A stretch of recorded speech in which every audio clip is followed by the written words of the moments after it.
take that plate, you eat one, then you eat two, you get the third one, you like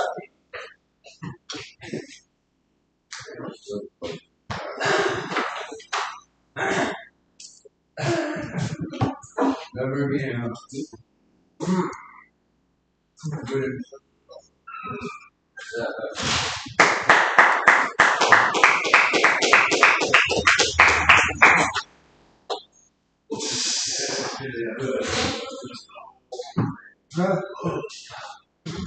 Yes, sir.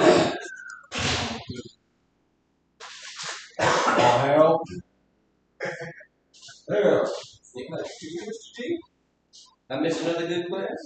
No, we hadn't even started yet. We just saw the announcements about the gala that's happening on They must be Friday. excited today. They must be excited. Oh, everybody's excited. I don't know. They were giving you a hand of applause when you came in. I don't know what it's about. Maybe.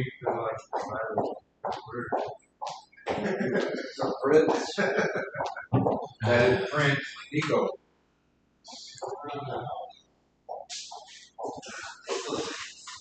Oh, goodness. Well, it's cold outside. It was 39 at my house this morning.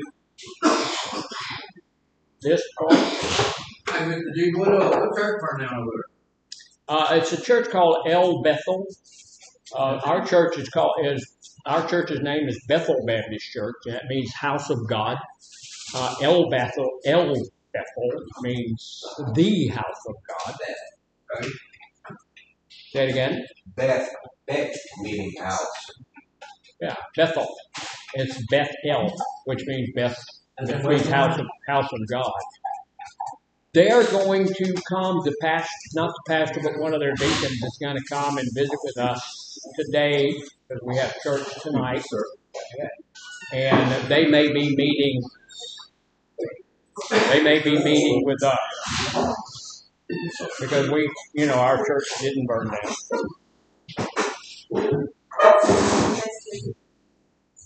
You mean? Just for 2 seconds. Man, that's a lot. Yes, Your sweater.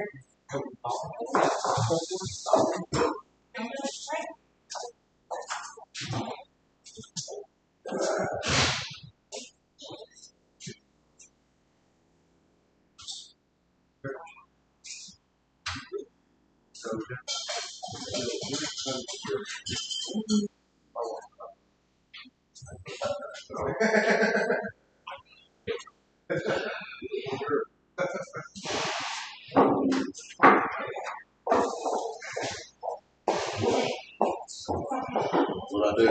Oh, what did you do? What didn't you do?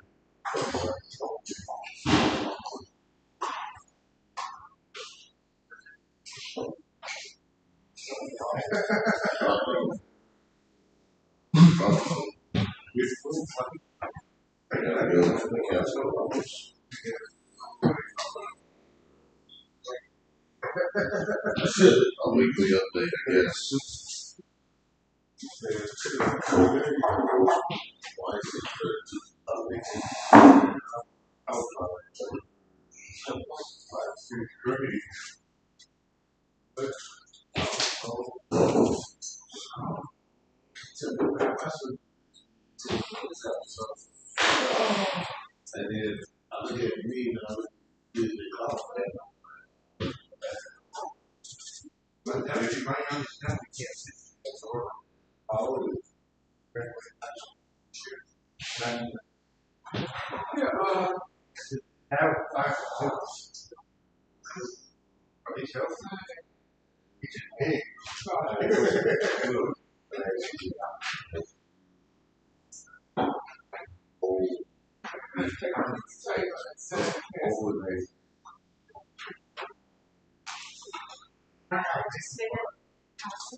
Well, we have about 2 minutes. Make sure we get our sign-in sheets going around.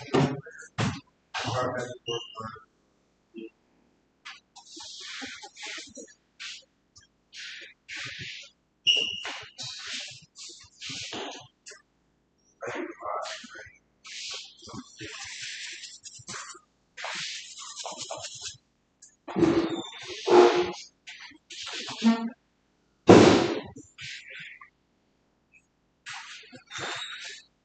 y'all, let's see this one from morning meditation. This is that's gonna be kind of good.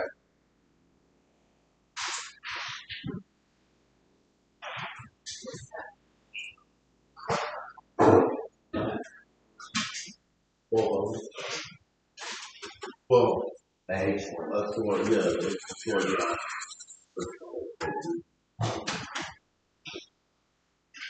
Hot milk.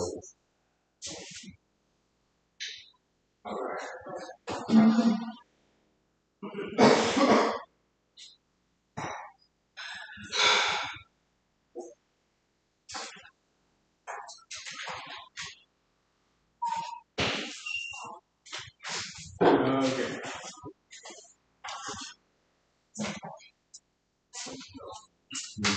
All righty then. It's about time to get all this started.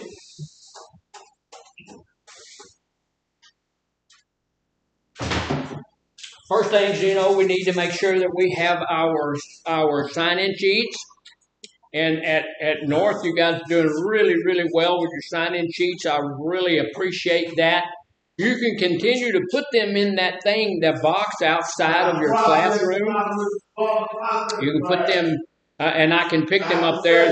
That's usually the best place to put them. So if you just stick them in there for me, I would appreciate it. We're still talking about physical health and recovery. And we're going to look at stress today. So, stress, how many people know that we are under some stress today? Yeah, everybody's always under some level of stress. There's stress in our lives, especially those of us in recovery and trying to get through our recovery program and our recovery journey. But here's the deal. Life without stress means that we are dead. We have to have that. It's just part of life. It's going to be there. Also, what we need to understand, and we're going to look at a little bit this morning, and our goal for the group is to learn how to deal with stress on a positive level, because if we allow stress to get into our lives in a really hard way, then it affects our health. People die from stress-related illnesses. Lots of stuff, that goes on. Stress can cause a bunch of junk. So we need to we'll look a little bit about stress, and then we'll look a little bit about how to deal with that. So if somebody's already asked me what this guy or girl or whoever this is up here on the board's about, and the reason he's so squiggly is because he's shaking, right? He's having a whole hard, bad day there, and he's trying his best to get away. And behind him, this, who knows what this thing is? Bird. That is the bluebird. Oh, no. Right. The bluebird. I ain't getting on that. This is the bluebird of happiness. Bluebird is a bush. Oh, what? A bush is a gentleman's bush. But that's the bluebird of happiness. Y'all remember the song? Some of you, I doubt any of you are old enough to remember the song. Came out back in the 60s. May the bird of paradise fly up your nose. May an elephant caress you with his toes. What that little building say? Well, the little building over here says this is Bob No Hope Bar and Kill. Oh, okay. Yeah. So this stress and stuff is driving this guy. See, this is actual stress. Mm-hmm. And this is stress. And the bird of paradise here, and they're both driving this guy toward one or two places. One is to Bob's No Hope Bar and Kill, or to the graveyard. Because stress will kill you. And you'll notice that he's on a well-traveled road here that goes to the graveyard and to Bob's No Hope Bar and grill. Bar and kill. Hopefully pass the graveyard up. Yeah, well, he's going to pass the graveyard up, but one of the things that we noticed as you pass the graveyard up and go on up to the Bob's place there, that road runs both ways. So if we find ourselves, what would be happening if I'll find myself up here at Bob's? He's killing himself. Huh? Now, he's killing himself. I have relapsed, right? Yeah. So I've relapsed, and if I'm going up here to Bob's and I relapse and all that stuff, then when they pull me out of here, they're going to take me down to there. If y'all ever been, I'm sure people have been to Port Arthur over there, and if you go down and hit one of the roads that goes through, there was a bar over there just before you get to Highway 73. There was a bar there, and I went by there one day, and they were hauling a guy out on a stretcher, and he was covered with a sheet, so he was dead. You know, they was hauling him out of that bar, and so okay. And the bar shut down after that. And about 2 or 3 months later, it became a roofing company. It's 911 roofing. And so, you know, that's some wild stuff. So we're still looking at our health. This guy here doesn't look like he's in really good health, huh? Kind of skinny, kind of freaky looking, not happy guy. He's watching the stress. He can't get his eyes off of the stress and off of the birds and all of the stuff that's chasing him. And without paying attention to what's in front of us, we can run into some of these things that's going to kill us. We need to be paying attention to what's happening, right? We need to know if I take this step here, if that's going to cause me some stress, that's going to cause me some distress. What's the difference in stress and distress? Distress is severe. Say it to us again. Distress is severe. Yeah, distress, Bailey said that distress is severe. It is. Stress is normal. It's in our lives all day long, every day. If we allow that stress to build up on us, it becomes distress. And distress is stress that is beyond our ability to deal with it. Most people who have some that stress in their life, that stuff has become distressful. And when it becomes distressful, I have to do something to get it back under what? Control. I have to control it. I've had people tell me, I'm working to get all the stress out. Well, that ain't going to happen. Once you get all the stress out of your life, you're going to walk into a room filled with people and accidentally break wind. Will that cause stress in your life? Absolutely. You know, something's going to happen. Something always happens to bring some stress into your life. So here's the deal. I have to be at a place where I can deal with stress. What's one of the best ways to guarantee that I'm going to be able to deal with stress? This morning, my boss lady put me under a little bit of stress. Y'all see her come, real nice, sweet, beautiful young lady. Took me out. You know, she just got stress bombed the fire out. There, you know, we're going to have an audit on Friday, the day of the gala, the day of the, you know, dressed up, looking nice, smelling good, washing things that need washed, you know, and all of that kind of stuff. And on that day, we're going to have an audit. And, you know, we got rid of all of our audit sheets, so we don't know what they're going to be looking for. So, okay. So she says, "You give me that." I don't got that. We got rid of all that. We don't have that anymore. But luckily, Miss Charnel, she had that, you know. So that's why we keep her, because she's good at that kind of stuff. So anyway, you know, every time you feel like you got it done, then you're going to have something come to try to undone you. So look, we're still looking at physical health. Everybody has their book, right? You don't have a book. You don't have a book? You've been here almost a month. How long you been here? Okay. You don't have a book? I don't have a book, sir. I've been here 2 weeks. That's your fault, not mine. I ain't know about no book. Oh, you hadn't noticed that every time we have a group, we say everybody has to have their book. Well, And, I haven't been in the beginning of being groups, and Oh. I'm focused on Kevin Friday, not everybody. okay.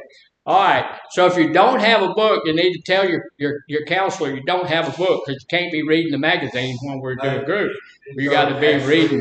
You got to be reading the book, sticking with the book.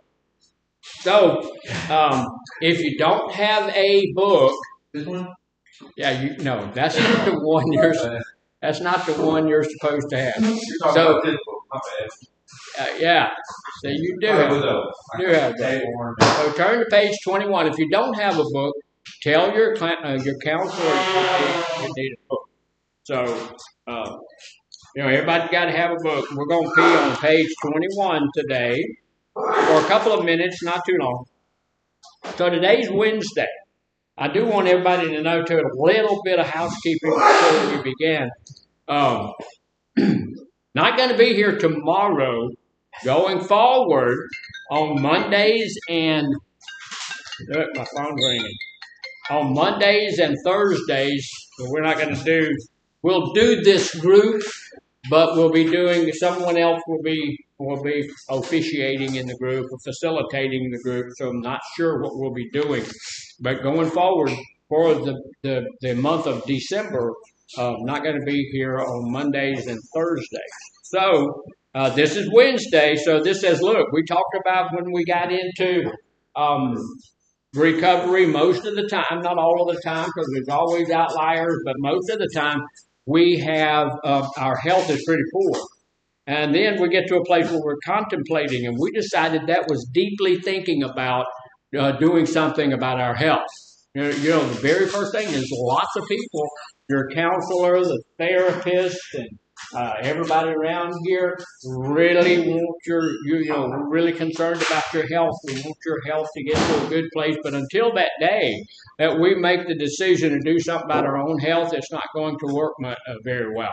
So we've got to be doing that ourselves. So we're going to contemplate that, take a look at where my health is, know where I am right now in my health journey, and then make a decision that I need to do something about my health. You guys know I hadn't been all that well in the last couple of weeks. My stomach hurts all the time. So I went to my doctor. She gave me some little things that help, but she's going to hook me up with my internist, and at some point, I'm going to go and take a look at that guy and let him take a look at my stomach and say, okay. So we need to do that stuff. So at the third stage of trying to do something that's good for our physical health, we're going to get to a place where we're beginning to prepare. It said you've actively thought about improving your physical health. You did that when you were contemplating. You have developed or begun to develop a plan towards improving your physical health. I'm looking at something right now and saying, okay, maybe if I go do that, that would help my health. If we do anything, get a little bit of exercise going on, and we begin to eat some of the things that are a little more healthy for me, that doesn't mean that I don't every now and then have a snack or something. But for the most part, most of the time, I'm eating foods that are good for me. I am working at getting more sleep. I'm getting enough sleep. Now, if you're getting 7 to 9 hours of sleep a night, you're doing well. If you're getting less than 7 hours of sleep, you need to be figuring out, why is it that I'm not sleeping well? There's all sorts of reasons you may not be sleeping well. One of them is a sedate lifestyle. If you're just sitting around most of the day, then you may not be sleeping well because you're not exercising any. Walk and do those kinds of things around here will help a little bit. So we have to have a goal in our life, and at this point, we are preparing to do something to help our health. And it's always a good thing to do something to help ourselves, right? We're supposed to be doing those things. So we're going to look at some stress. We're going to look at some ways that, life is stressful to us and for us, and then we're going to look at seeing how we can get beyond that. So here's the thing. We need to keep in mind that stress is not necessarily a bad thing. Right? Stress is not when we think of stress, usually we're thinking more of distress than we are of stress. Now, stress is not usually a bad thing. It's something that we deal with all of the time. Stress motivates us toward working and solving our problem. I have to go tomorrow and do some work at another facility. That's why I'm not going to be here. And some of that I haven't done in quite a while, and I'm not really up on that. So that's causing a little bit of stress, right? Does that make sense? If you've got to go do something and you're not really sure, that causes you a little bit of stress, right? It should. If you're human, it does. So this morning what I did, I have already spoken to a couple of people about, I'm not really up on that, help me to do, and they have. And so I feel a little bit better about it. Yes. What's the difference between stress and anxiety? Stress and anxiety. Stress causes anxiety. What is anxiety? What is anxiety? Stress, It's being anxious, being nervous, being anxious. When I am stressed and that stress is starting to build on me a bit, then I become anxious about that stress. It's okay to be anxious every now and then, right? I'm a little bit anxious about having to go what I have to do tomorrow. I'm a little bit anxious about that. But if you let that stick to you for a long period of time, it can actually become the diagnosis of anxiety. Right? You can become, my wife suffers from high anxiety. And just everything, can get her to a place of anxiety. So stress and anxiety are different things, but stress can lead us to a place of being anxious. And so, they're going to be there. We're going to have a little bit of that in us. It's not necessarily always a bad thing. So here's the deal. We can reframe our thoughts to view stress as an acceptable emotion. It's an acceptable thing. And that's why we've been talking about it. It's part of our lives all the time. There's good stress, there's bad stress, but there's always going to be stress. Now, I'm not a stressful person. I don't stress out ever. What's a good example of good stress? Good stress is when your daughter says, "Hey, I'm pregnant. I'm going to have a baby, and there's happiness coming," and that's good stress. An example of bad stress would be your daughter saying, "Hey, Dad, I'm pregnant," and she's 12. See, that's a different level of stress. That's a different type of stress. Or you go to your doctor and you're a little bit stressed out and you get there and your doctor says, "Hey, you know what?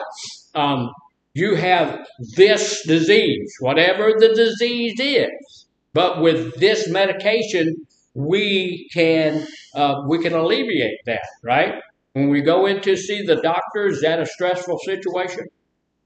You know what happens when most people go to the doctor? I feel sick. I feel this pain. I have this pain in my stomach. I've had it for 2 weeks, but when I sit down in front of my doctor, I lie like a dog. Doctors say, "Well, why are you here today?" I just thought you needed to pay on your car, so I came by. What? We usually don't tell the doctor. We minimize why we're there. Does that make sense? It does not make sense at all. Why do we do that? We're trying to alleviate the stress ourselves. I'm trying to sit there and say, instead of these are all my symptoms, and this is why I feel that, this is what I'm feeling, and I need you to tell me why I'm feeling this way, we will give them about 10% of what we do. Why do doctors have the nurse come in and ask you the same questions that the doctor is going to ask you when they come in? Sometimes we will tell this person something we won't tell that person. And they kind of get together and say, "Well, okay, And so we try to figure that out. But when the doctor says go to the pharmacist and get this, it lowers our stress level. We're really stressed out when we go in there. I went to my doctor a couple of days ago, and she gave me some stuff, and, had to go and get x-rays of my stomach, and they drew blood. That girl was the best blood drawer out. That's a stressful thing when they say, "Hey, Where's your vein? That can be that can be a little bit stressful, but she was just really excellent at it. And so, that took the stress right out of there. But if your doctor says, hey, you have a terminal illness and you're going to die, what does that do? Stress. You are dead. After all of that happens, yeah, but what happens to your stress level? Hold up. It's going to go up. And it's going to go up. My doctor told me I'm going to die. Okay. Probably in 30, 40 years, you need to get your stuff together because 30 years from now, you're probably going to die, right? So, stress is out there. Stress can be debilitating. If we stressed up, look, here's the deal. If I stressed out so badly about the job that I have to do tomorrow that I can get sick tonight, I not sleep well tonight, get up tomorrow morning and not be able to come to work, what am I doing? I'm dealing with the stress is what I'm doing because the stress level is up here and I let it get so high that it makes me ill and then I don't have to do whatever was causing the stress in the first place. Right? But, tomorrow's the first day I got to do it. Then next Monday I got to be there again. So the stress is going. So I'm going to go tomorrow and try to do it. If I can't lift that barge and tote that bale, what am I going to do? Fake it. I'm going to fake it till I make it. Yeah. Well, that wasn't done right. But wow, I thought it was. Okay, lie like a Persian rug, and it'll wind up getting done. So here's the deal. Stress is and has to be, and we need to understand where y'all just leave No, every day. Every day. Hey, I got a mission. Every day. Alright, that's okay. That causes stress in my life. Look at that. Here y'all, let everybody go. Now, do you know how they Yeah, just go ahead on. Y'all leave. Go ahead. Anybody else? I mean, y'all sure? Are you sure? Because we're going to have a group now. No, I had to tell you about my medicine. I got I understand. medicine card. So here's the deal. Stress, and we need to understand it, is an acceptable emotion. It's going to be part of our lives, and so we can use it as a tool. It has been found to reduce many of the negative symptoms that are associated with it if we can just get to a place of acceptance of it. We just know it's going to be there. So, okay, working through it will help us to get past it. The goal is to manage my stress, right? I want to be able to manage my stress. How do people manage stress? Take a deep breath. Taking a deep breath is a good idea. One of the ways I used to manage stress back in the day was a little shot of this or a little shot of that, right? Yeah, that was my coping skill. I could go to the liquor store and they'd fix me right on up and I wouldn't be stressed out for anything for a long, long time. But nowadays I can't deal with that. That was your pharmacy. Yeah, it was my pharmacy. Yeah, it took care of me. Yeah, but I can't do that anymore. I have to come up with a different coping skill. So this is the deal. We have to learn how to manage stress. So if I'm managing stress, what does that tell me? growing? It's what? Growing. You're growing. That's a good point. The deal is, too, that I am not getting rid of my stress. I'm not throwing my stress away. I'm not putting it up somewhere and going to go back and get it later. I'm going to manage the stress as the stress comes. One of the ways that I manage stress is, I suffer from a couple of things. I have a couple of diagnoses other than my addiction. I have low self-esteem. I deal with that. And I suffer from perfectionism. Those two go hand in hand. Because when you have low self-esteem, you never do anything well enough, right? And when you have perfectionism, you never do anything well enough. You have to be able to do everything at the very peak. And no one can be better than you are at whatever you're doing. And you're usually not perfect, right? Anybody in here perfect? I'm perfect. Who is? Me. You? Yeah. You're perfect, okay. We have one perfect person. Jesus. Yeah. I'm gonna look on the sign-in sheet because I didn't know Jesus was coming to our meeting. But praise God, He's here. So that's some good stuff. So perfectionism doesn't mean that you're perfect. Perfectionism means that you will lie, cheat, steal, kill, to keep people from knowing you made a mistake. Sound like my You'll ex-wife. lie about it. What was that? Sound like my ex-wife. Yeah. But you'll lie about it. You'll hide things. You'll do all sorts of things to keep people from knowing that you are making mistakes. Right? So I will tell you this. Y'all know y'all got some of the best counselors and that I've ever seen. I've worked with counselors and CIs and stuff like that for like ever.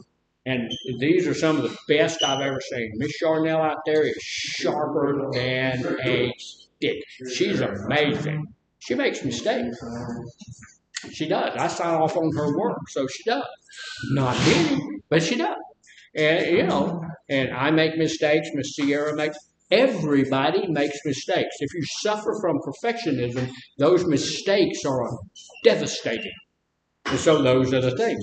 I'm not really sure how to do that. So the way that I deal with that, the first thing that I do is tell my boss.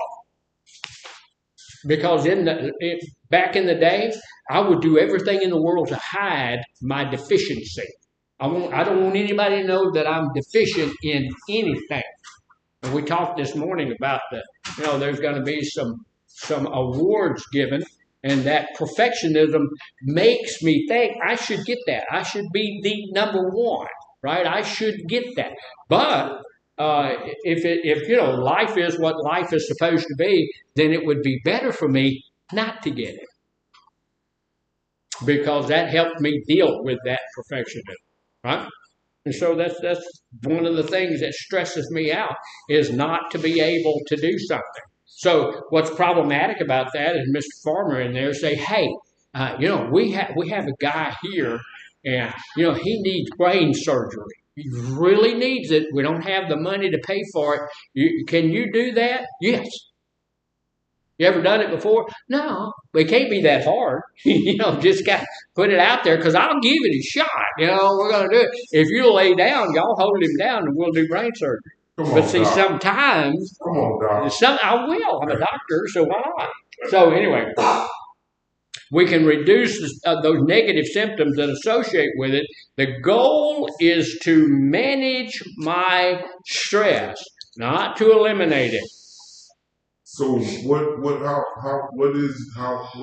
some couple skills that you use to manage stress? What are some coping skills to manage stress? Well, we're going to talk about some of those. The very first thing that we need to understand is stress is there. And what I'm about today is to manage that stress. Realize it's there. Yeah, know that it's there. Know that stress is going to be in our life. Now, look, Friday, this goes back to the low self-esteem and goes back to the perfectionism and all of that stuff. But Friday, we're going to have this gala. We're going to a nice place downtown. Everybody's dressing up, and in my own life, I went to the store, to the suit store, and I'm looking at all those suits in there. Some of those things $700 or $800, and I'm thinking, man, I would blow them away. I would look good, and I would look good in that suit. Man, when I walk off in there, everybody's mouthing them up, and everybody's going to be whistling, and everybody. And I said to myself, Self, we ain't doing that.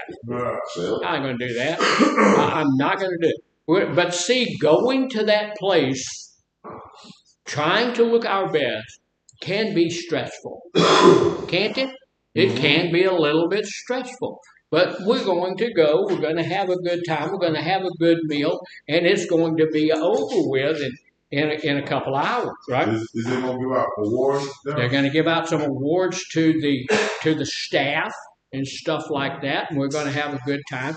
And it's all going to be, there are going to be some gifts given out. I don't know what all's going to be there. I wasn't in that loop. To the client, I don't know. I wasn't in that loop. So I'm sure, but I wasn't in, so I don't know. You know, so those are other things that, you know, we stress about a little bit. I'm going to be over there, and if they give out gifts, I've made it known. My car's 16 years old, right?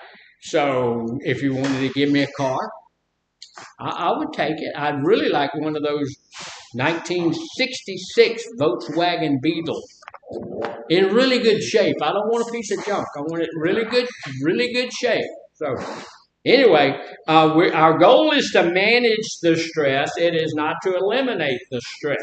Stress is going to be there. Going to be there. You know, y'all don't believe it. You know, you may not believe it. I don't know what you believe, what you don't. But doing this group is stressful. What's the number one fear in the world? What is it? Fear itself, to me. failure, like you say, Rejection.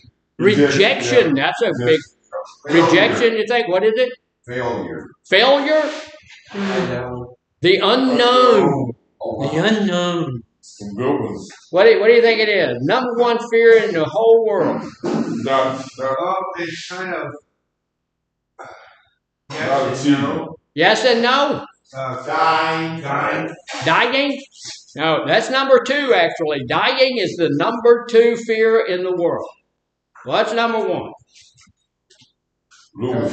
Public speaking. Yeah. Public speaking is the number one fear in the world. Dying is number two, which says that people are more afraid of speaking in public than they are of dying. That's a big, big deal. And that's why we want here, you know, we want you to speak in your process group and stuff like that. From time to time, we haven't done it in a long time. We have you come up and do something in this group as well. We haven't done it since we've been broadcasting. But that's to help you get beyond that, because being able to speak in public is a superpower. And it's really, really good for you to be able to do that. But sometimes when I'm getting ready for the group and all of that kind of stuff, and that I get a little bit stressed out over that. You know, and this is why sometimes I get a little bit stressed out when people leave the group. When you know, people come in and grab people, and 9 people leave the group and all of that kind of stuff. That's a little bit stressful on me, because I have studied and gotten ready, and all of the stuff that we're putting out, I think, would be helpful for us in our recovery, and it's not able to help if you're not there, right? And so that's a little bit stressful. So here's some things that we can do, as Mr. Adam was talking about, to help us in our fight against stress becoming distress. Talk about your problem. Even if you know that talking about your problem won't be solved. Now, I told y'all that, you know, I got to go tomorrow and do some stuff. It's caused a little bit of stress in my life. I talked to my boss this morning about that a little bit. I told her about a little bit of my shortcomings. I told her a little bit about my, you know, the stress that was in my life because of that and all of that. And when I'm telling her that, guess what? Well, I felt a whole lot, you know, I was feeling better about getting that stuff off of my chest like that, letting somebody else know. But I could see a tiny bit, not a lot, not a whole lot, tiny bit of disappointment in her face. I go, oh, man, I wish now I had, hold on. But even though it's not, look, I could tell her all of that stuff all day long. I could tell all of the other counselors that. I can tell you that, which I have all day long, and all of this kind of stuff. Does it change the fact that I got to be over there at 8 o'clock in the morning? No. No, it doesn't. I'm still going to have to do it. So talking about whatever's causing stress in our life can help us deal with the stress, even though it doesn't eliminate or take away the stress out of our life. That's why I am into talk therapy. You know, these counselors back here, the therapist up there. You know, I've had people tell me a lot. Well, I don't. That's a waste of time. Just no, it's not. Getting that stuff off of our chest. When you go to see one of these therapists and you sit in there and you talk to that person, I'm going to guarantee you when you walk out of there, whether you realize it or not, you are in a better place. It helps a lot to be able to, you know, there's an old saying that says a problem shared is a problem had. So you've given some of that away. So talk about your problems, even if it won't be solved. Who can you talk to? Therapist. Talk to your therapist. Now in here, I tell you what, you need to go talk to your therapist. I've had some people say, well, I don't want to do that anymore. Go do that. Because here's the deal. You're getting a free service. Now, I have a place on the outside that just does alcohol and drug treatment. And if you need to see a therapist, they send you away to the therapist. And after, you know, you go see the therapist and you pay them $250 per hour to talk to them. And here it's free. And you say, well, it's free. It's free. You know, yeah. And I see a lot of folks now. Y'all look, I know that a lot of people don't think so, but I do pay attention a little bit to what's going on. So I see the people who don't want to go see the therapist back here using our counselors back here as therapists. You know, they're back there telling them all of this. We have a therapist down the hall. Now, these ladies here are fantastic. They can help. Talking to them will help. But we also have a therapist down the hall. That's what they're educated to do. So go do that. Yeah. Who's the therapist? Who's the therapist? Yeah, I know that. Y'all don't know who the therapist is. Miss Nunez. You will. Yeah. Miss Nunez? They're right back there. They are. Miss Sierra is a therapist. Okay, I didn't know that. Yeah, she's a therapist. Miss Nunez is a therapist. We have another lady, Miss Tamara. Tamara is a therapist. Now she's doing a specialized job right now, so she's not doing a lot of therapy. And you know, and we're going to be hiring on more therapists. So you know, and Miss Rebecca is a therapist. And you don't believe so, she'll give you some walk-on therapy here. So we have some really good therapists here. Miss Sierra is one of the best, and then Miss Nunez is fabulous. So some of you have been to see those folks, Yes, she is. and maybe not knowing, and I apologize, but they are therapists. That's what they are, trained, licensed therapists, master's level. Okay, so they're good people.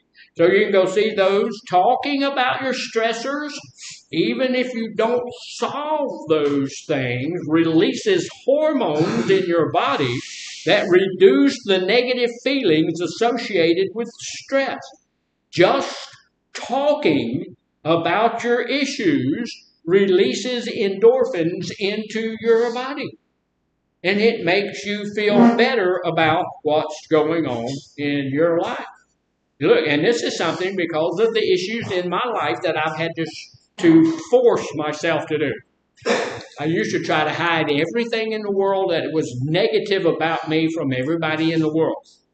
But I've stopped doing that. I'm going, at night, I will tell my wife everything that I need to tell her. Now, I don't talk about you guys, but I tell her all the negative stuff that I need to tell her, and we'll talk back and forth, and that's a good place to do that. Also, I have a therapist that I'm going to go and talk to my therapist when I need to. I have a sponsor. I'm going to call my sponsor and say, guess what? You know, Mr. Adams in group today. I'm not going to do that, but I'm going to go to tell him, look, I had to work through some stress today, and you know what? I do not have a craving. I do not want to go drink, but that ran across my mind. I have to pass by several establishments that sell alcohol on the way home, and that stuff passed through my mind. But just talking about it releases endorphins into my body that make me feel better. And that's an amazing thing your body works that way. So that's why we need to talk about it. So time spent talking with friends and talking with the loved ones is valuable even when you have a lot on your plate. Usually, it's more valuable. If you're super busy and you're super stressed out and you super got a lot of stuff to do not fall into the trap where you say, I don't have time to go sit down with somebody and talk to them about this mess. Look, if you don't go sit down with somebody and talk to them about this mess is going to turn into stress, which is going to turn into distress. Right? So we need to take the time out of our busy schedule. Give yourself 5 minutes a day to take care of you. Right? Go see somebody for 5 minutes. You have to go sit there. And right now we have such a great resource in all of these ladies that are down that hallway. And you can go sit in that office and talk to those ladies. And you go in there for 30, 45 minutes and it's free. We need to do that. We have therapists over. If when our therapist can't get to us, we have therapists at Spindletop. We have all of those other places. We can go somewhere and sit down and talk to someone. That is that is a big, big deal. We need to be willing to do that. Usually, the reason that we don't do that is because we are not willing to do that. It's going to help. So, take the time to go do all of that stuff. And then, one of the big deals is to prioritize your responsibilities. This is going to help us with stress. Some of the things we stress over are not that important. Some of the things that we stress over are just not that important. You guys know I'm older than most of you. I'm 72 years old. At this point, I have decided I don't have a lot to prove anymore. I don't have a lot to prove to people anymore. I've done all my proving and stuff back in my younger days and all of that. So I need to prioritize the things that are important to me, and I have done that. Is this job important to me? Yeah. He said, no, it's not. Yes, it is. Yes, this is an important job. The only reason that this job is important to me is because in some way I feel I might be able to put out some information that would be helpful to you.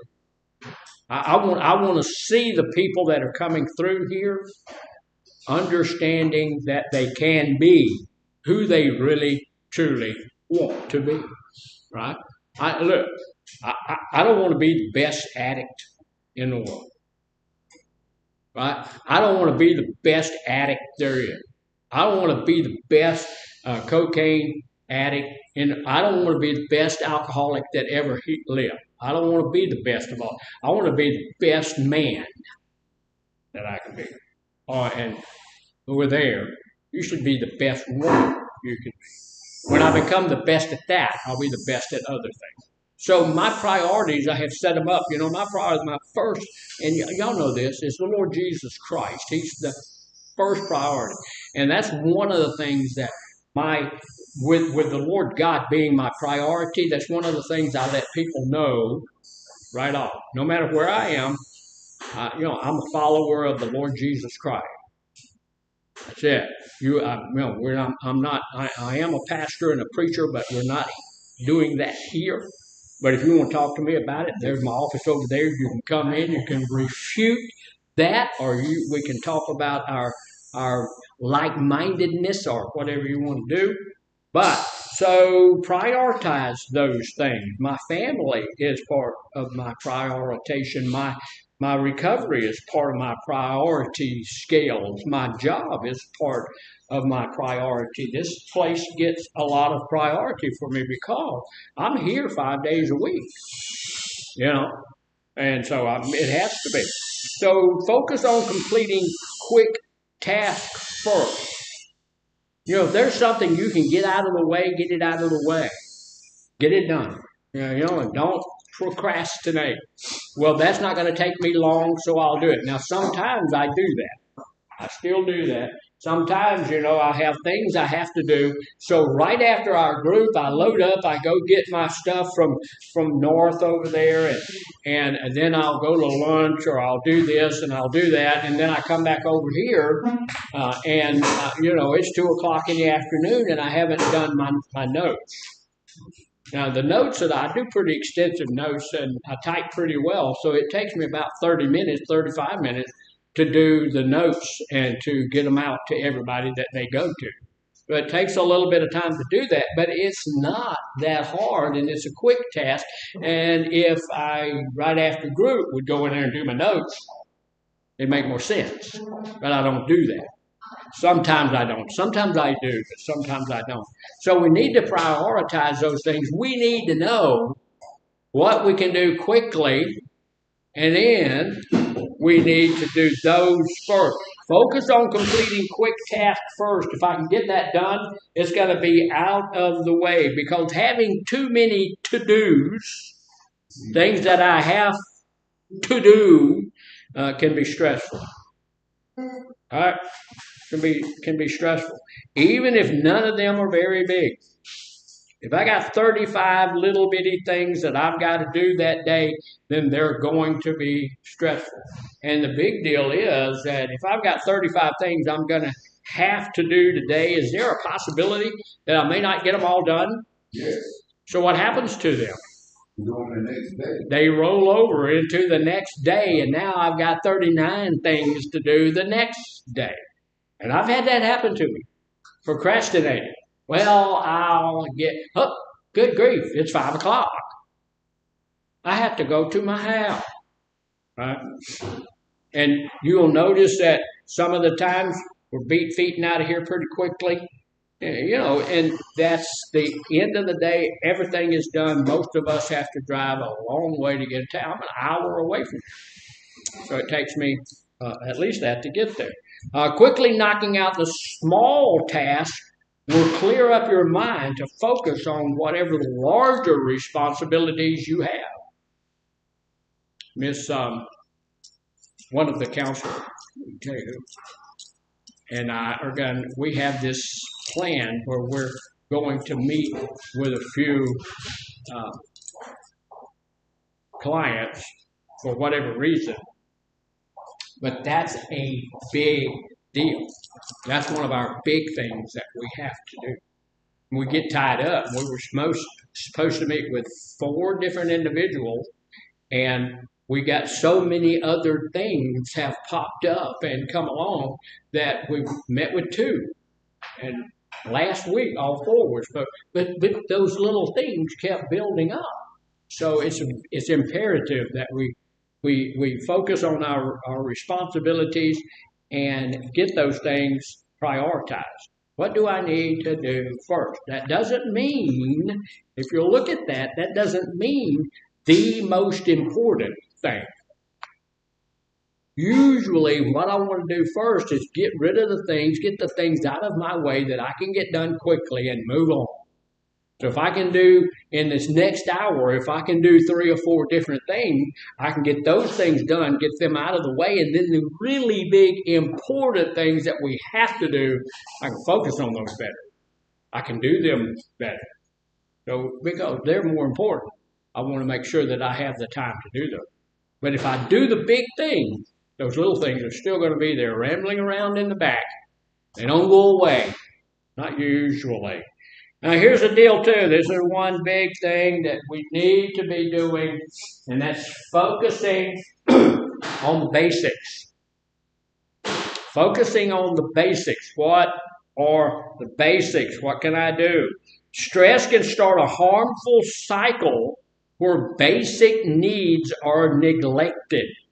If I got a lot of stress in my life, what's the first thing I need to do? Right. Make sure your health.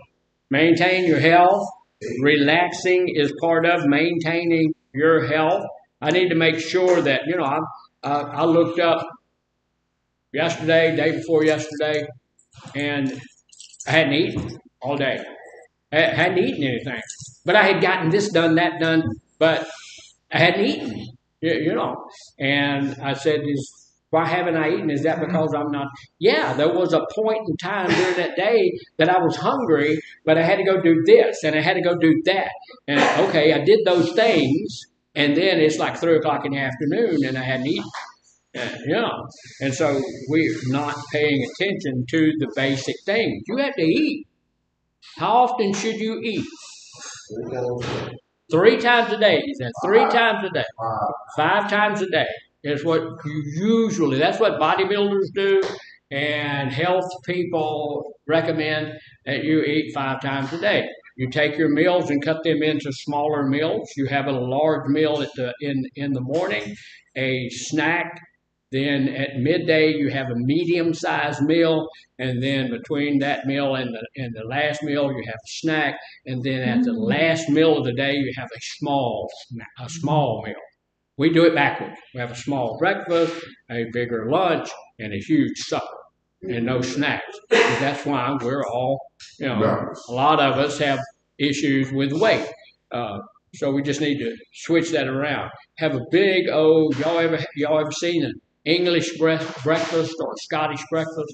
They call them a full English breakfast. I've had one in my life. I was in England. It's a platter. Yeah. And man, you can't eat that thing. I couldn't eat that thing. But then for lunch, we had kippers. Yeah. What's a kipper? Little bitty fish. They're like a sardine, but they're a little bit longer. And white perch. Yeah, and they made me sick like dogs. So I didn't eat more kippers. And then that afternoon, they had a little bit of soup that I still today cannot identify the soup, but it looked like dishwater with little black seeds floating in it. You know what it tastes like? Dishwater with little black seeds floating. It was terrible. But that's what, and a little piece of bread, and that was it. So, but that's a healthier way to eat. So focus on the basics. Stress can be a harmful cycle. We're going to neglect some things, which leads to more stress. Make a point to focus on the basic needs again, such as eating well. I used to have a weight loss thing, and we'd have ladies come in there, and when I'd give them their diet, they say, I can't eat this much. Huh? I can't eat. Yeah. You're eating wrong. You're eating incorrectly. That's why you're gaining weight. If you eat correctly, you've got plenty of food. You'll be full all the time, but you'll lose weight hand over fist. It just goes away. You know what's really a good thing for guys? Guys can lose weight 4 times quicker than girls. And a lot more. Yeah, a lot more weight. Why is that? What is it? They have more muscle mass and less body fat. Well, I think it's really because God just loves us guys more than. No, it's not that. It's because of the metabolism. Our metabolism is a whole lot faster than a lady's metabolism, and so it's harder for them to lose once they get it on. So focus on the basics. Get the right type of food that you're eating. Keeping a healthy sleep schedule. You need to go. I go to sleep every night at the same time. You suppose that's one of the reasons that people don't sleep well is because we use different times, and when our circadian rhythm gets off a beat, it doesn't work really well. Pick you the time that you're going. That's my bedtime. My bedtime's 8 o'clock at night. That's early for some people. Right? My wife stays up till about 11. That's late to some other people, but that's she'll sleep. I'm gone when she gets up in the daytime. But at 8 o'clock at night, it's time for me to go to sleep. There's not a question about it. I'm going to bed because that's my time, and I'm when it's 8 o'clock at night, I'm sleeping. So do some exercising. Do some type of exercising. If you're not exercising at all, do what? We talked about it yesterday. What do you do? Walking is good. Something. Do something. Just get up, sit down. If you just out of shape and you cannot do it, you're sitting in a chair, stand up, sit down. Stand up, sit down. There's a guy online who does low impact exercises. And it's for older people or people who are totally out of shape. And he's a young guy, but he goes through these very low impact exercises, and they'll help. So we need to be doing some exercises and other forms of self care. What's one other form of self care that you can think about? What is it? Hygiene. Washing stuff that needs washing. Yeah, things need washing. Things need cleaning. Do that. That's not only going to help you; it's going to help the rest of us, right? So do those things. Also, be kind to who? Yourself. Yourself. Yeah, let's just be kind to ourselves. When I'm being kind to me, it helps me to be kind to other people. Yeah, if I'm not kind to me, I'm not going to be kind to you. So I need to be kind to myself. One of the ways that I'm kind to myself is to tell myself some things about myself that are good. You've got some good things going on for you. Now, right now, our addiction is a disease. But there is a whole lot of other things in your life. Most of you guys and most of you ladies over there are pretty smart people. You're pretty brilliant. You can read, you can write, you can do all sorts of things. There's no dummies in the midst. So, you can do some great things. And so you need to be giving yourself some good, positive affirmations. I try to give positive affirmations every day. Every time I'm talking to somebody, I want to give them a positive affirmation. This is what I see in you. I don't have to say those words. This is what I see in you. And I say, man, you're doing well today. Just giving a good positive affirmation. Well, I can tell myself that too. I can say, man, I did well today. That was a good group, or that was a good this, or Mr. Adams made it almost to the end of group. That's a good positive affirmation, right? So let's go ahead and take our break. We'll be back at 15 minutes after, and then we'll finish this up. We don't have all that much more to do. All righty then. Exactly right.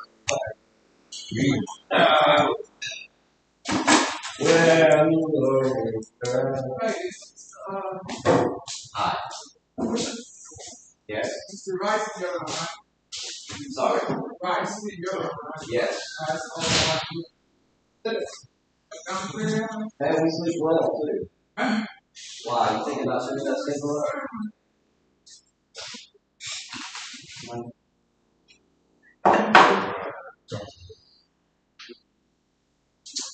Coming up. If you do wait for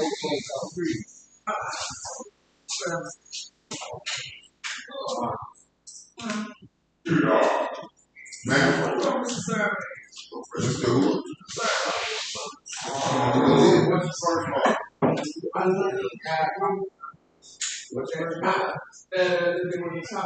But you get Oh, him. I don't know what he what's his first name? Rick? Yeah, Ricky. Ricky. I don't know what room he in. He's in for. Oh, yeah. I don't know what room. Ricky's in my out there. He's outside.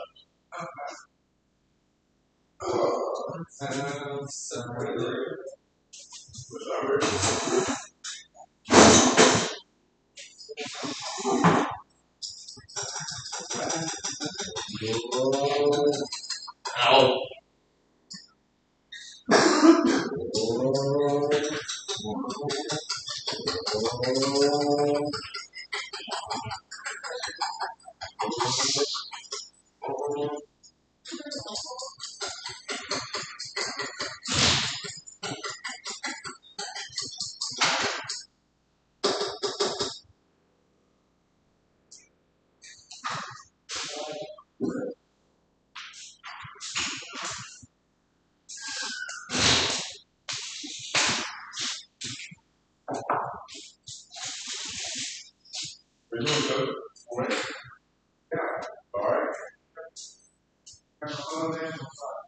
All right, I see you.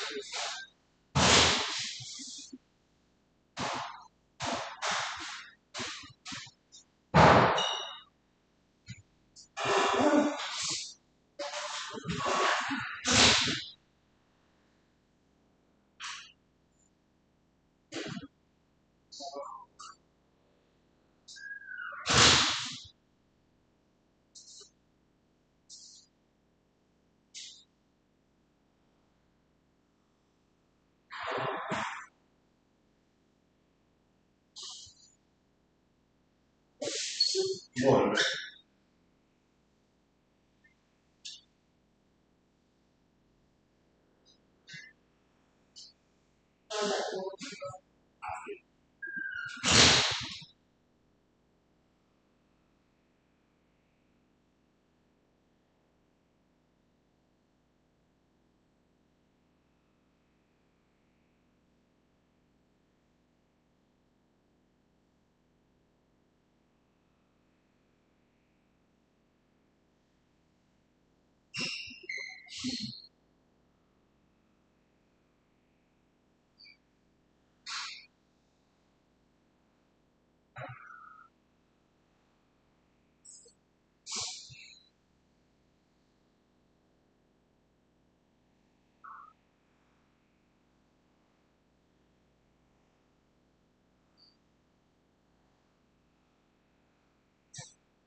you in your face. And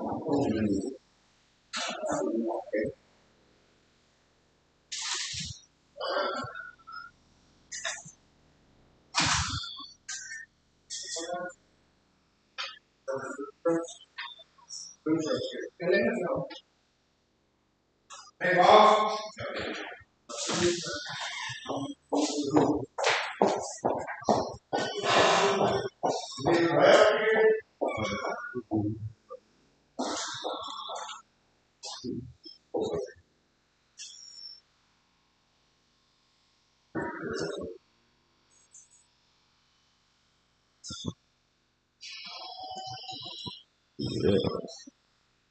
Yeah.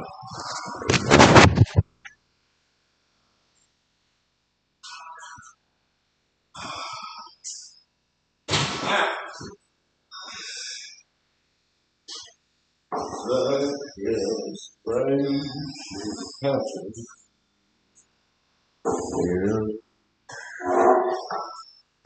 is strange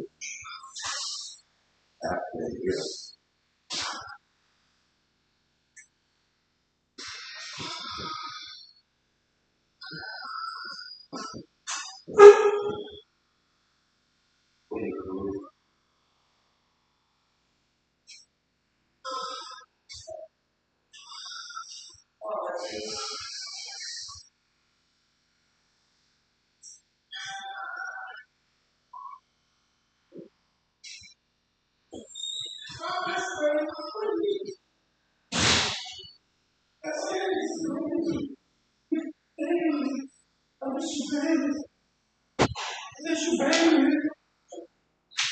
Hey.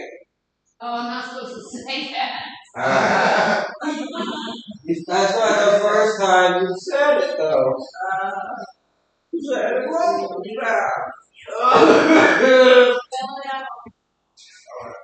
I miss you, baby.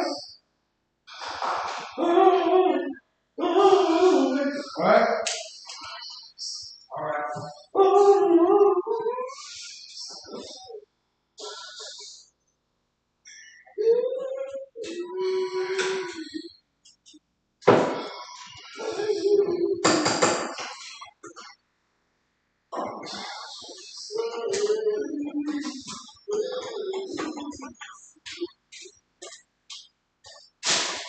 Yeah.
That's the same shit I do.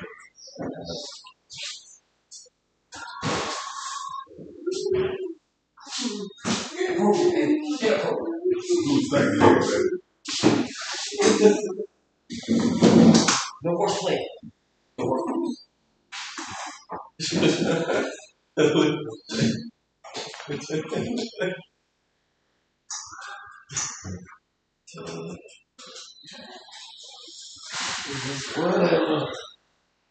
The Royal King Bailey's eggs. Who do you gonna call? Ghostbusters.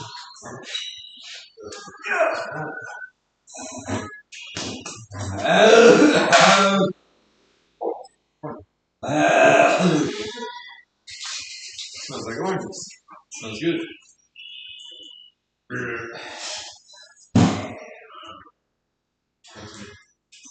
I really don't want that. Well, you have to endure the pain.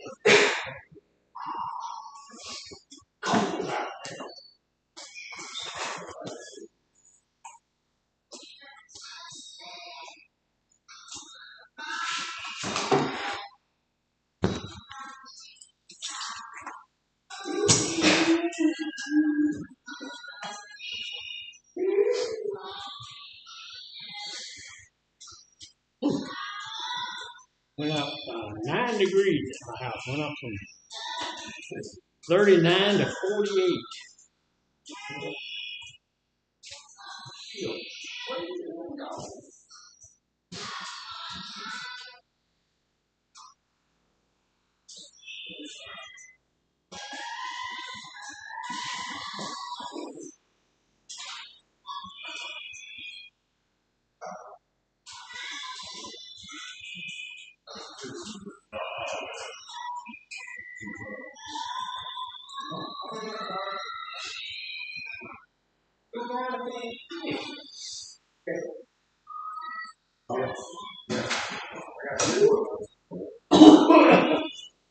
Oh. Okay.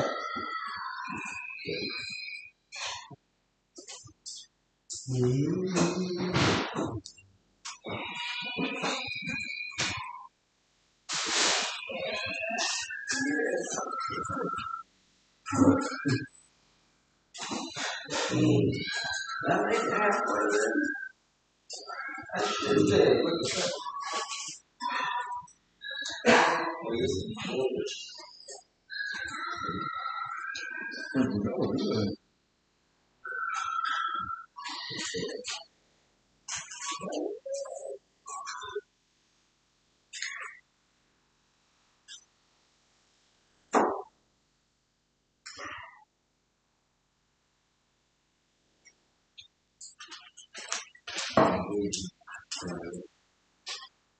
Man, that fresh vanilla good.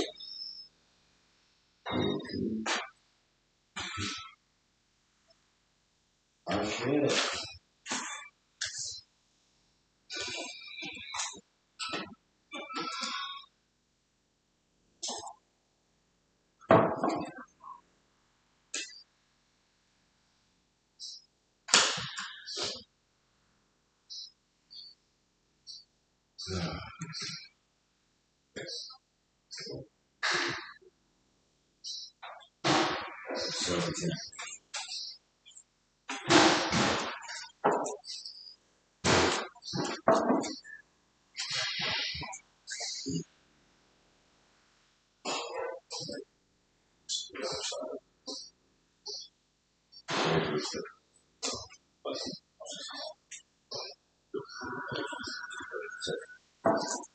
What I just said. You riding the Georgia on? You riding the Georgia on?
All righty then, right on time, man.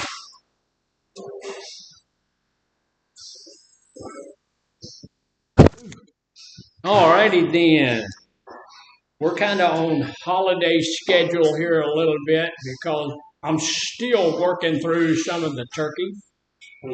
Yeah, my wife made turkey salad, and I don't know why they call it turkey salad because it has nothing to do with salad. But I had that yesterday, and I'm still working through that. I like it; it's good stuff, But still happening, so we may, since we're on kind of a holiday schedule, may quit a little early. What do y'all think? Everybody's all right with that? No, there's a couple of guys really don't want to do it, so I don't know. So focus, look. We're trying to figure out how to deal with some stress in our lives, knowing that stress isn't necessarily a bad thing, and we're going to focus on the basics, taking care of ourselves. Self-care is very, very important. So we're supposed to be taking care of ourselves. We're supposed to take care of ourselves even when we're not in a stressful situation.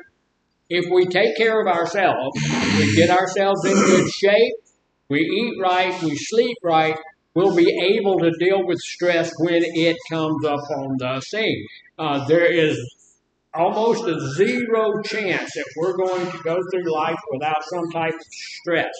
So when those stress issues come, if we're already in good shape and if we're already in sleeping well and eating well, we're going to be able to deal with it. How many push-ups do you think the normal person can do? 25. 25, the man said. That's not normal. 5. That's not normal. Anybody else? Anybody else got a guess? All right? 10, yeah. No, 10. The average guy in the United States of America can do 4 push-ups. How many pull-ups can the normal guy in the United States do? 1. 0 to 2. That's the average. 0 to 2 pull-ups. So how many push-ups can the average female in the United States do? 0 to 2. How many pull-ups can they do? 0 to 1. This is averages. Now I know a lady. She's a boxer, and you can't find any fat on her body. She actually boxed Muhammad Ali's daughter. She boxed her and got the snot beat out of her, but she did box her, and she can do like 80 push-ups in a minute, and she can do I don't know how many pull-ups, but she can do all of that kind of stuff. So there are people who are outside the average, but the average is pretty low. So that tells us what? Yeah. We might be a little bit out of shape. We may be just a little bit out of shape. So we need to focus on the basics. So, and one of the other things that we can take a look at real quickly about how to manage the stress in our life is to don't put all your eggs in one basket. What on earth does that mean? Not counting on just that one thing. So if we, and that calls being over involved. So if people who are over involved in one aspect of their life often struggle to deal with stress when that area is threatened. So what would you think about that? What would be one area of your life that you might be over involved in? Relationships. What is it? Relationship. You said Relationships. Yeah. Yeah, you can be over involved in a relationship. You can be over involved in the church. You can be over involved in recovery. You can be over. I know a fellow that if you cut him, he bleeds the big book. You know, he's totally over involved in it. And look, we need to be involved in AA and in our recovery and all of that stuff and in the church and all of those things. However, when we get over involved, it becomes a place of stress. I know a fellow named Mike. I'm not going to tell you his last name, but he is at the AA meeting every day, 4 times a day. And he's running the meetings, he's a sponsor, he's doing all of these things. There's nothing in the world wrong with any of those things except for the fact that when he has to miss one, for whatever reason, he had a disease and he had to go to the hospital because of that disease, and it took him he was in the hospital about 3 days, and during that time, he had to miss his meetings at the AA place, and he stressed completely, totally out. Second day there, he's trying to start an AA group in the hospital. And they're telling you can't get out of bed. You know, you're hooked up to all this stuff. You can't get out of bed. You can't start. You know, he was just totally stressed because if I'm over involved in something, any place that stops that, anything that shakes that a little bit is going to cause me stress, right? And the more I'm over involved in something, the higher that level of stress is going to be, and it may just morph over into distress pretty quickly. Right? So we need to be careful about those kinds of people who are over involved. They struggle to deal with that when that area is threatened.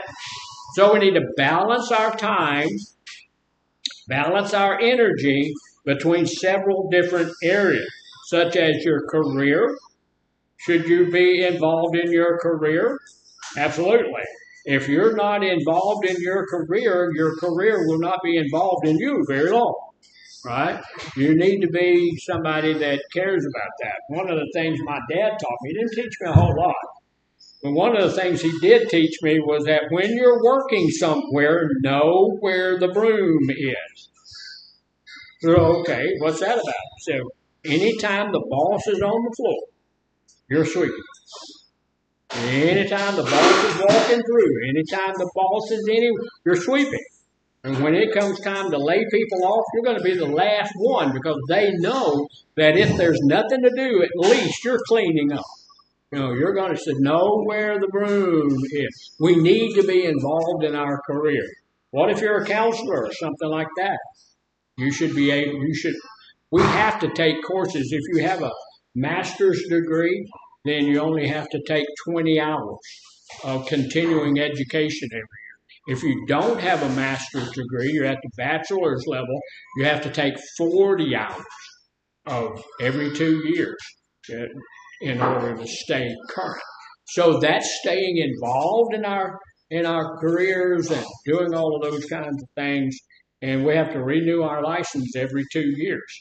And so you have to send in those certificates to prove that you did all of this other stuff to stay in the career. So, family, we need to be involved in our family.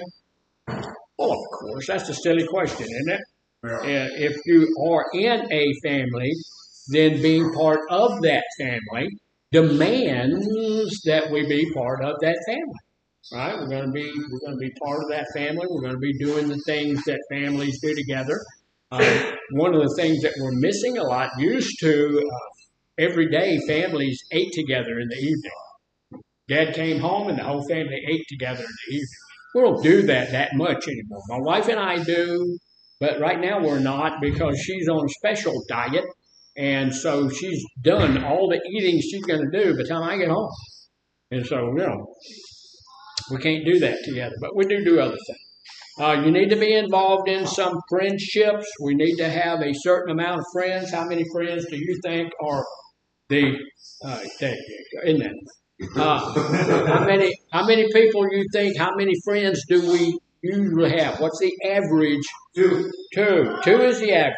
And when we do the assessments, we always talk about how many friends do you have, how many people do you count on, and we almost always. Sometimes it's more than that, but usually we get that 0 to 2 answer. Because being a friend is sometimes hard work. And it takes some time to get all of that done and everything. So we need to be involved in that. If we don't need to be overly involved in that. So if we're involved in that, that's going to take some of that away from us. And we need to have some personal hobbies. Everybody have a personal hobby that's outside of drinking and drugging and doing all of that stuff? What's your hobby? Yeah, working on little cars. Working on cars? Fishing. Drum fishing. Fishing? Okay. What's your number before we leave? I think Playing the drum cat. Playing the drums. Oh my God. Playing the drum. Yes. What's your help? What do you? Basketball. Basketball? I did it a while. Yeah. Yeah. And so we'll probably look at Christmas. We'll probably get him a set of drums so he can play drums. Yeah, mine got sold. Yeah. Because What's your hobby? What do you like to do? Drawing, painting, tattooing. Drawing and painting and tattooing. And what's your hobby, man? What's your hobby other than not paying attention? Yeah, The piano? Yeah. Okay. I like piano. It's harder than heck to carry one in your back pocket, though. You just can't, dude. We had a lady come to our church, and she said she wanted to play the piano, so we said, okay. And it said, go ahead. She said, well, I'll do it later. So she kept putting off the audition. And on the Sunday morning that she was supposed to play the piano, she came in and sat down on the stool. And she opened the thing, and she got her fingers on it, and she got up and ran. She couldn't play the piano. She had a deep desire that caused her to lie. And I've never seen anything like that. That was the strangest thing. So, what's your personal hobby? What do you like to do? You like to do what? Yeah, it's not going to be old. I like to play chess. Okay. Play chess? Okay. Oh, what? I like to play board games. What's your personal hobby? What do you like to do? Golf? Mine, financially, I get there. Play in the mud. Play in the mud. mud dropping. We can get you. We can get you some. What's your bareback riding? Dirt bike rider. Oh, dirt bike riding. Okay. And Cynthia, what's your hobby? Reading. Reading. I like to read. I do a lot of reading. What's your So hobby? I like to read. I like to fly. And that's about all they do. How do you fly? Playing. Sir, How do you fly? I'll fly real hard. Flap, flap, flap. So don't put all your eggs in one basket. We're supposed to have a personal hobby. But let me tell you this, don't put all of your time into your hobby either. I have a friend who, at this point in time, he's not being able to do much of anything, but he has a boat that's probably worth more than most of our housing. And he lives right on the Cow Bayou, and the water's right there, but he can't get his boat in the water anymore because he's elderly and he just can't do that anymore. And he put so much into that hobby that now that he can't do that hobby, he's just devastated. Yeah, So we don't need to put all of that. That hobby needs to be what? A hobby. It doesn't need to be our life, right? So set aside some time. If we're going to deal with stress, we need to set aside some time for ourselves. We need to have some personal self-care time to do the things we just want to do. I spend a lot of my time up here. I sell my time to these guys up here. I'm here usually 8 hours a day. On Wednesdays, I'm not.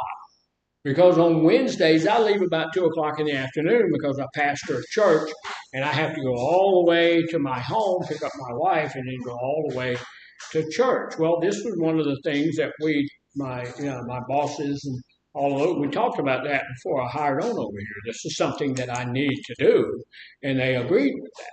And so that's a good thing. So that's some stuff that I have for myself. And then at my home, I have a home office. It's not extravagant, anything like that. It's got an old antique table in there and a computer and a chair. And that's pretty much it. But that's a place where I can go and be by myself. Sometimes that's a good thing.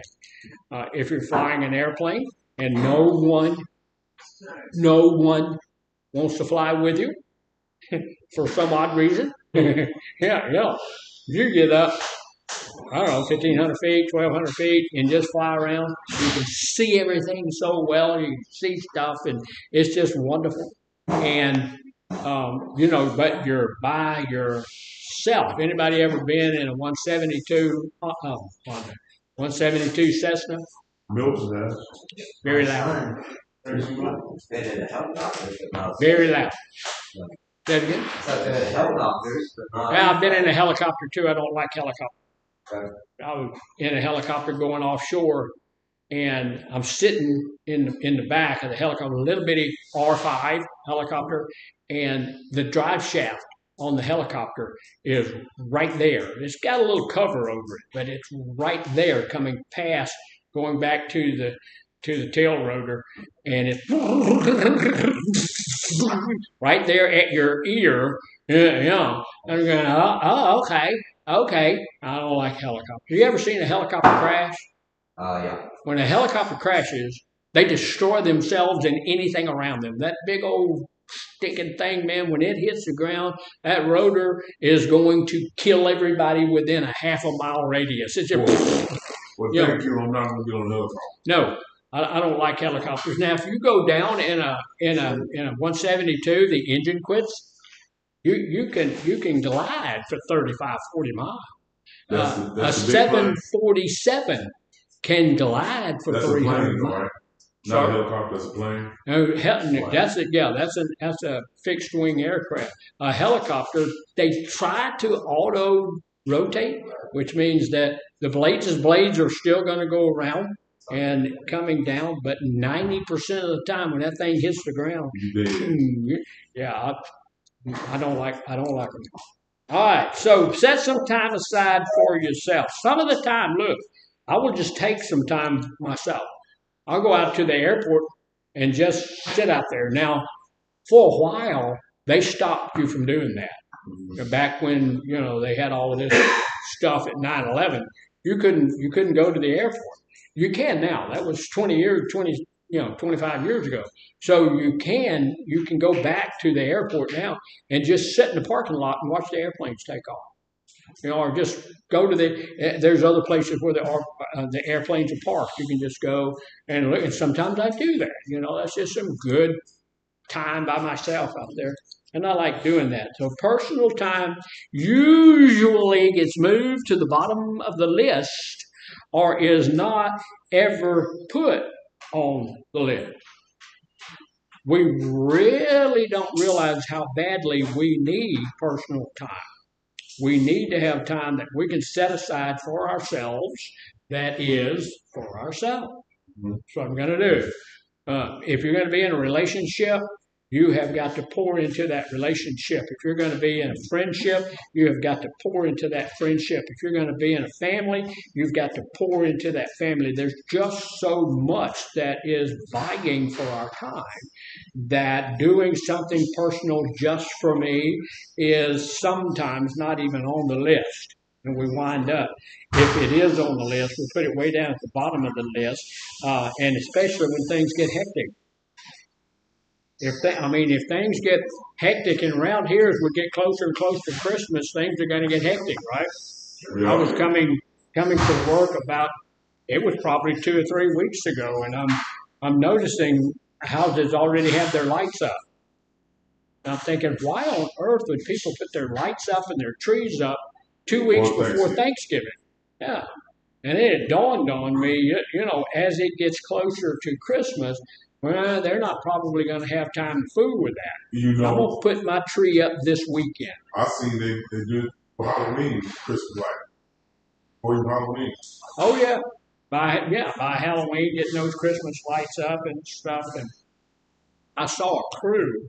I drove through a neighborhood and I saw a crew putting Christmas lights up. You see that truck? Yeah, I saw the truck and they're putting all their. So I'm thinking, man, whoever lives there gets money. I see the truck with the Christmas light. We seen it last night at Walmart. Oh, I didn't see that. No. The Christmas light. No, I didn't see that.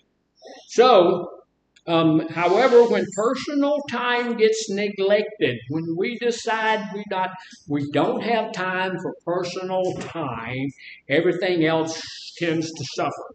I need to take some time for myself. I need to do that.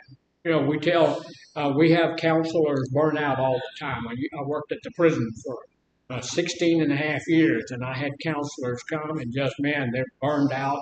Because out there, counselors are going to have 50 and 60 and sometimes 100 clients. And so they burn out pretty quickly. So I would have to go and make those folks take a minute. We always need to take a minute. And so, here's what's problematic about that is a lot of the time when we're taking a minute, then we feel bad about the fact that we're taking a minute. We feel like that's selfish or something. It's not selfish. When I feel like I need to take a day, then I'm going to call Miss Sierra and say, hey, I need to take a day. If I need to work from home, if I need to do some stuff, I will do that. But because I need to have that self-time. But here's the deal. We don't need to overdo self-time. That's what I do. Overdo. Yeah, we don't need to overdo self-time.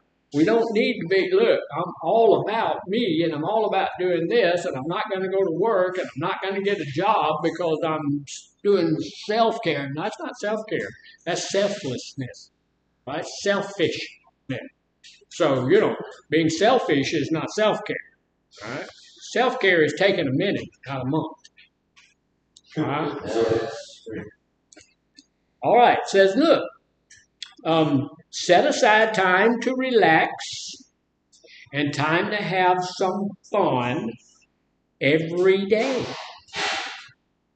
Just for a minute every day, just a few seconds every day.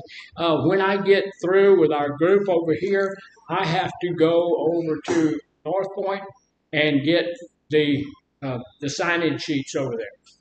Now, Miss Sierra, she said, man, that's crazy. Won't you just have them scan them over too? No, I don't want to do it. Why do I want to do that? Why, No, I don't want to do that because driving over there, it's not that far to here. That's my self-time. Yeah, and I can drive over there. If I want to, I can go up the road. There's a market basket there. I can get a piece of fruit. I can come back, and I have an hour lunch. I can drive around the neighborhood and eat my lunch or eat my apple or whatever I get and have some self-time every day. I call that me time. Me time, yeah. I can have some me time, some self-care time every day. Because how often do we need that? Every day. I do it on Saturday. I have my self-time on Sunday. It doesn't need to take 8 hours. You don't need to take 4 hours. You don't need to take all of that time. But we here expect the counselors to take their 1 hour lunch. You know, we don't want you to sit here and eat your. We want you to go. We want you to take your lunch. We want you to get out of the office. Why? Get a break from something. Get a break from it. Take some self-care time, because when you take this self-care time, you are much more able to do a better job. And you know, counselors and therapists, a lot of the time they take on the issues that the people who talk to them have, called transference. It gets and they can get to a place where they really, really need an hour away from here. They don't need to be so. Now, a lot of the time, our folks, they are really committed and dedicated and all of this kind of stuff. And I go and I find them in their office and they're eating a real quick snack. What are you doing? I have 3 of these. Not right now. Not right. Cut that out. Stop it. And I'll go to North and I'll go through there and it's lunchtime and I'll find the counselor in there. What are you doing? I'm having lunch. No, you're not. You're working on your computer. So, you're required to take your time. And we require that not to be mean, but to give you some self-time. We're paying you to take an hour for lunch. Self-time. So we need to have that time. Not every week, every day. Every day. We need to have some self-time. Relax, have some fun. I saw a lady not too long ago on her lunchtime watching a movie on the computer. Is that kosher? Is that okay? Absolutely. Absolutely. She's having some fun. She's giggling. She's, okay. That's some great stuff. So have some fun every day. And this is your self-time. So you do that in a situation where you have no interruptions. Is that going to happen here? It can. It may be a little bit of a chore to get that done. And we need to, as a group in here and as a group at Northbourne, we need to respect that. When it's lunchtime and the ladies are in their office and they're having their lunch and they're doing whatever, we need to let them do that. There is a time for therapy. There is a time for counseling. But when they're on their self-care time, that's not the time. So leave them be for that, right? Well, what about you? Wait a minute. So every day without interruptions. And then lastly, let's talk about this for a minute. We'll stretch it out a long time, so I'm going to talk really slowly. No, that don't work. Okay, keep things in perspective. That's going to help me with my stress level a lot.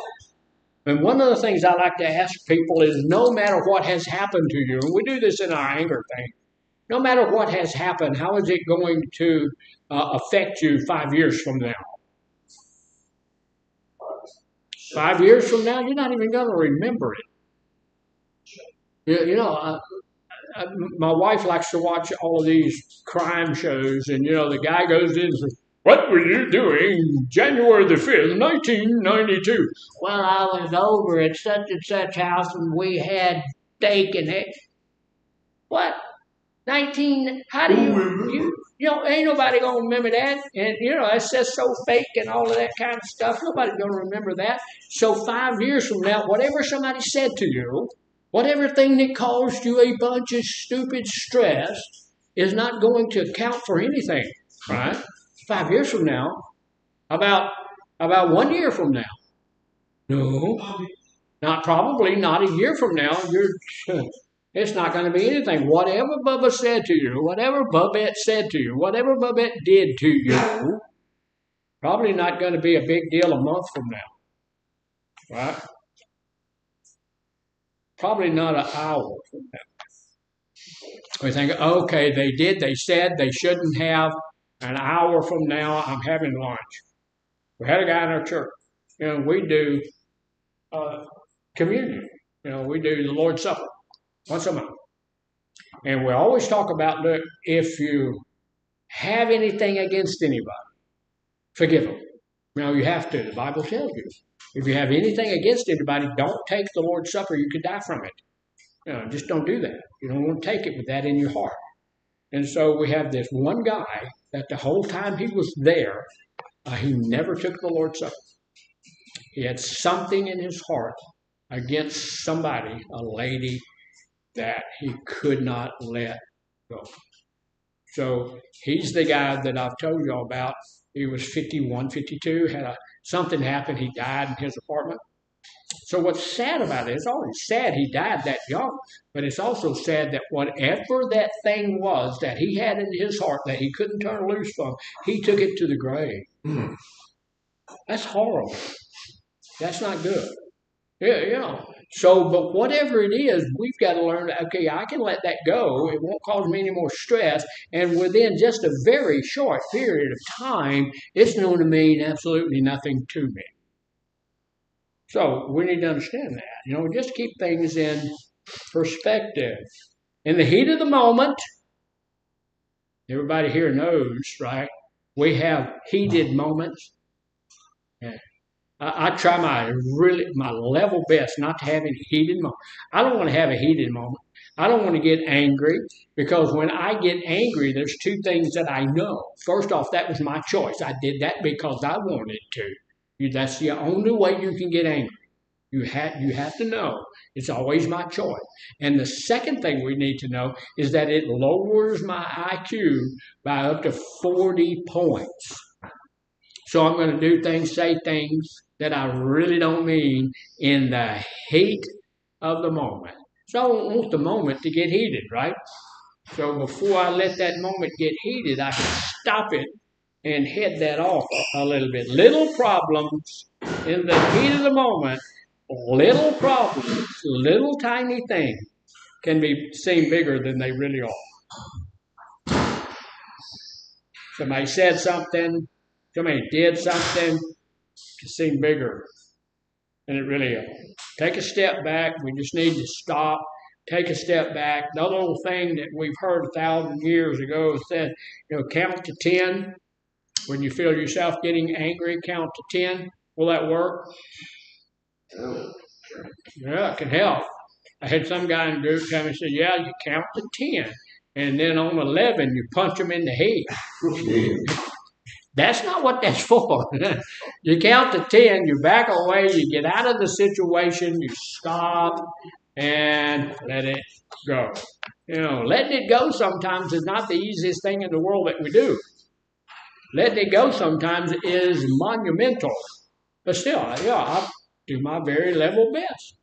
And most of the time, I can let it go. Most of the time I can. I cannot really think of anything right now that I'm holding against anybody. Well, I don't like some of the people in here, but I'm not holding anything against you, just because I don't like it. No, that's not true.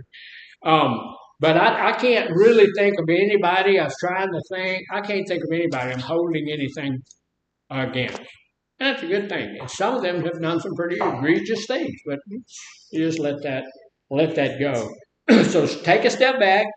Think about how important your stressors are right now in a broader context. What does that mean?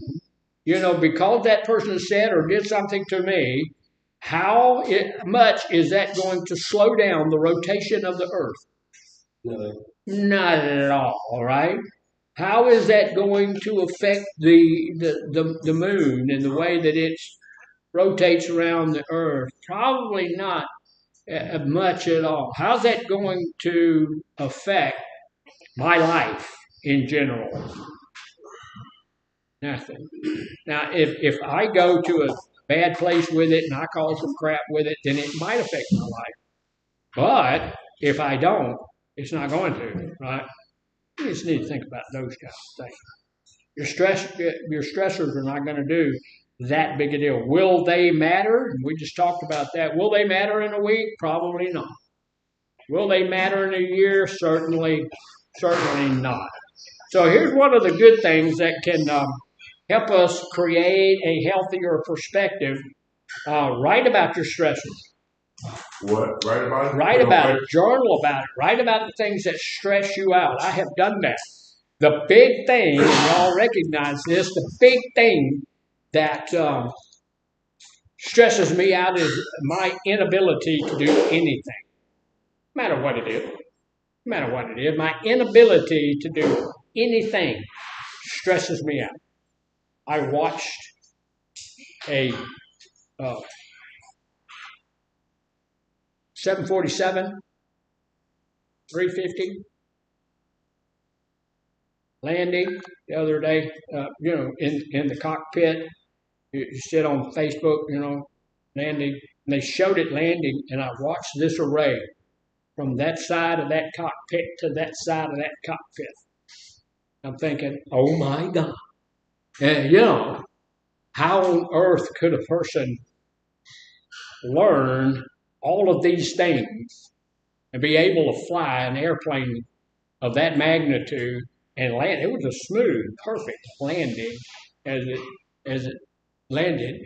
And that airplane, as big as it was, they had the other coming from the ground. They had to side slip in. And as they side slipped in, I'm thinking, when you're side slipping in a 172 or a 150, it's a scary thing. But slide slipping with that stupid thing, it's like a house. It's like a building that you're bringing down. And in my psyche and in myself, I'm looking at that and feeling a little bit less than that. I know if I was in that left seat, I would have a real hard time putting that thing on the ground. So things like that, I look at that, and how on earth, I'm never going to be in the left seat of that thing, right? So how on earth that shouldn't affect me at all, but I'm looking at that and feeling a little bit less than, because I don't know how to, the airplanes I fly have 7 little dials and stuff that show me the things that I need to know. So, writing about those stressors, and I have written some of those things down. Writing about those stressors will help us. I don't have to be, and I've learned this, and I know this, and it's still hard for me. I don't have to be perfect in everything. And not only do I not have to be, I'm not going to be. And not only do I'm not going to be, I'm not going to try to be. I am not perfect, and I never, ever will be. That doesn't mean I'm not all that bad, but I'm not perfect, right? Nobody is. And we just need to get to the place where we understand all those things. Stress is a big deal. The reason we're talking about stress today a little bit is because we're getting into one very, very stressful time of the year, right? Christmas can be very stressful for folks. Today is the 2nd, right? 3rd. It's the 3rd already. Today is the 3rd. And I haven't gotten my wife her present. Now, the way that we do it around our house, which is very stress relieving for me, is that I buy a gift for my wife and she buys gifts for everybody else. And she likes doing the shopping and stuff, and that's not what I do. So I have to buy, and I already know what she needs and what she wants, and I got to find one, in her favorite color is red, and so I got to find one in red. So she wants a personal mixer, so she can mix up the junk she drinks. And so I want to get her one of those, but I haven't done it yet, so I got to go do that. That's a little bit stressful for me, but it's a big stressor on most people this time of year. Some people, do you know that in this time of year suicides go up? Yeah. Yeah, it goes up pretty significantly, and the big reason is not Christmas. Big reason is not the inability to buy gifts and all of that stuff. The big reason is we're not dealing with our stress on a corporate level. We're not, it is stress. There's some things I want to buy for my kids I'm not going to be able to buy. There's some things I want to buy for my family I'm not going to be able to do. There's some things I want to do for the Christmas season that I'm just not going to be able to do, and that brings that stress on me. here's the deal. I always think about this same Christmas that happened probably a couple of years ago, 3 years ago. Bought my grandson, his name is Garris, brought Garris a truck. Beautiful, beautiful truck. You know, you can buy those things. They cost like $70 for this beautiful little truck. Put it over there. He pulls it out during Christmas morning, and he's throwing things all over the place. And he pulls the truck out. He's excited. This is great. And so he's playing with the truck and all of this kinds of stuff. And then, you know, about an hour, 2 hours later, I hear, whack, whack, whack, whack, whack. I'm looking over there, and he's beating the snot out of this $70 truck with a $30 airplane because he's having a wreck. You know, so, okay, Garris, dude, don't tear it up. He said, it's okay, it's mine. I said, yeah, and that's what I'm going to tell the police when they say, who killed this? So, yeah, you know. So those things that stress us out are usually not worth the stress that we pour into them. We just need to learn to manage those stress. And like Mr. Adams said a little bit earlier, you know, deep breathing, exercise, doing those things, mindfulness. There's all sorts of ways that we can deal with you also said talking out. Talk it out, Journaling. journal it, talk to the therapist, do what, and here's the thing, some of these things we talked about today will work fantastically for you. Some of them won't. So we got to find what it is that works well for me, and then do that. I think I need to do all 4 or 5. Yeah, you're kind of a stress bomb. You need to do. No. All right, so thank you, folks. Appreciate y'all.